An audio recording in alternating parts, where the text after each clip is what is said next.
Break के बाद एक बार फिर से आपका स्वागत है। आप देख रहे हैं टैक्स गुरु और आपके सवालों का जवाब देने के लिए मेरे साथ हैं जाने माने टैक्स एक्सपर्ट मुकेश पटेल साहब, अहमदाबाद से जुड़े हुए हैं।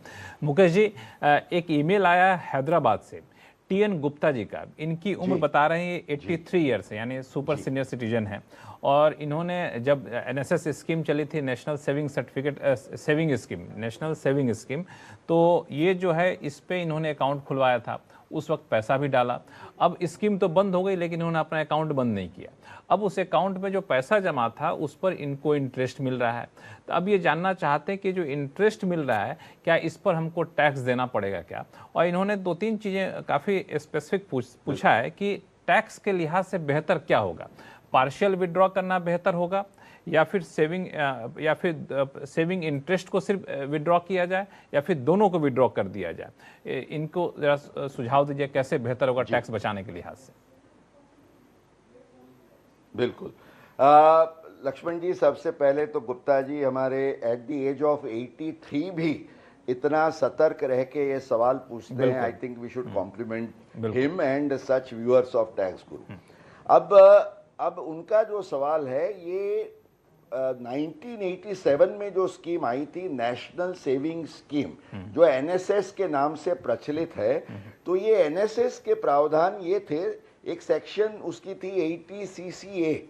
उसमें प्रावधान ये था कि जब आप निवेश करते हो तो आपको पूरा डिडक्शन मिलता है, उसका जो इंटरेस्ट होता है हर साल एक्रू, वो भी जब तक आप उसको ड्रॉ नहीं करते हैं उस पर कोई टैक्स नहीं लगता है। और एनएसएस अकाउंट से जब आप विड्रॉल करते हैं तो विड्रॉल के टाइम पे आपको पूरी अमाउंट, माना निवेश और इंटरेस्ट के साथ जो भी विड्रॉ करते हैं उसको आपकी इनकम फ्रॉम अदर सोर्सेज के तौर से उसको टैक्सेबल गिना जाता है। और एक्चुअली इसको मॉनिटर करने के लिए एक 194E के तहत इसमें 20% का TDS भी कटता है, फिर आप अपने तरीके से उसमें एडजस्ट कर सकते हैं। अब गुप्ता जी के लिए सवाल का जवाब सबसे पहले ये है कि जब तक वो कुछ विड्रॉ नहीं करते हैं, no tax on the accrued interest, जो इतने सालों से वो नहीं पे कर रहे हैं वही चालू रहेगा। और जब वो विड्रॉ करते हैं तब 20% TDS कटेगा। वो विड्रॉल की अमाउंट उनको इनकम के तौर से दिखानी होगी। अब इसमें प्रोविजन ये है कि अगर किसी के अवसान के बाद उसके लीगल एड्स को मिलता है तो ये कंप्लीटली टैक्स फ्री है। अगर आप अपने लाइफ टाइम में विड्रॉ करते हैं तो ये टैक्सेबल है, और जब जब विड्रॉ करते हैं तो टैक्स उस पर भरना पड़ता है। तो पार्शियल करना या पूरा करना या डेथ तक इंतजार करना, इसको ध्यान में रखते उनको प्लानिंग करना चाहिए। लक्ष्मण जी, तो मुझे लगता है कि ईश्वर से हम कामना करेंगे कि टीएन गुप्ता जी को लंबी उम्र मिले, लंबी आयु मिले, और इससे पार्शियल विड्रॉ करिए, पैसे हैं खर्च करिए, एंजॉय करिए इस उम्र में। और जैसा कि मुकेश पटेल साहब ने बताया कि आप इससे विड्रॉ करेंगे तो उस पर आपको टैक्स देना पड़ेगा, और पार्शियल विड्रॉ करेंगे तब भी आपको टैक्स देना पड़ेगा, लेकिन जब तक आप पैसा नहीं निकालते हैं तब तक आपको उस पर टैक्स देने की ज़रूरत नहीं है। तो ये सारे सवाल थे और जवाब थे इनकम टैक्स से जुड़े हुए। इस बीच कई सारे सवाल आ रहे हैं जीएसटी जुड़े हुए, तो अब बारी है जीएसटी जुड़े सवालों के जवाब देने की।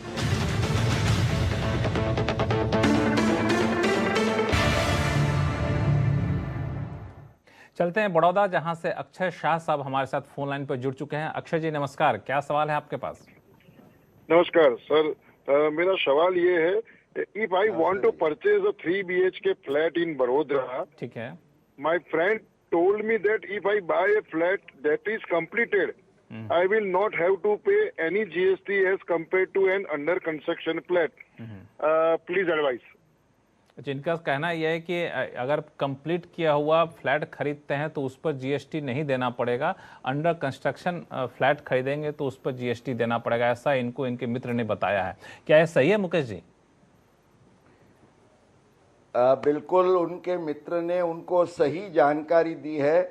और लक्ष्मण जी, हम भी हमारे व्यूअर्स को ये बताएं कि जब आप कोई रेसिडेंशियल प्रॉपर्टी परचेज करने जा रहे हैं तो जीएसटी का ये नियम ख्याल में रखिए। जो आम तौर से जिसको हम अफोर्डेबल हाउसिंग कहते हैं वहाँ 1% का जीएसटी लगता है, और जो अदर केसेस हो है उसमें 5% अगर रेरा के हिसाब से अप्रूव्ड है तो, या तो आपको उससे ज्यादा भी टैक्स लग सकता है कमर्शियल प्रॉपर्टीज वगैरह है तो।